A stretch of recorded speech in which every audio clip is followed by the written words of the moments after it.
De la régularité, de la patience, de l'obstination et à petite foulée, s'habituer à passer des heures à parcourir de longues distances.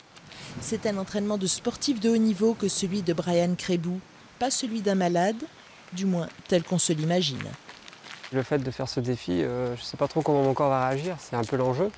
Sur le plan respiratoire, j'ai la chance d'être bien, donc c'est vrai que ça ne me pose pas trop de difficultés pour faire mes entraînements. Après, l'enjeu sera d'autant plus digestif, je pense, parce qu'on se déshydrate beaucoup plus vite, on a un régime spécifique à adopter.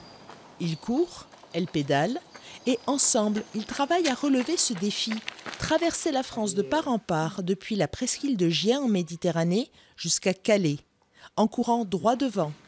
Enfin presque, parce que la courbe de l'itinéraire s'infléchira forcément vers l'Auvergne. Je vais courir essentiellement tout seul, par contre, sur mon site internet, je convie les gens en tout cas à me rejoindre sur quelques étapes.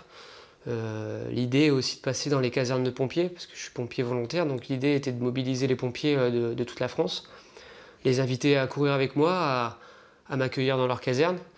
Donc voilà, c'était vraiment une idée de partage avec toute la population.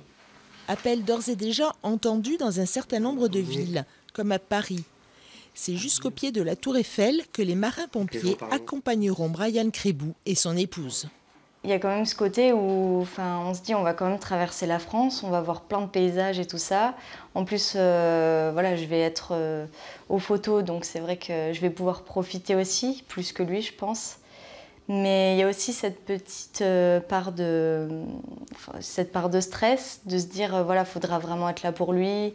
L'autre défi, c'est communiquer sur la mucoviscidose, expliquer au public ce qu'est la maladie, que la médecine a fait des progrès et que l'espérance de vie des malades s'allonge.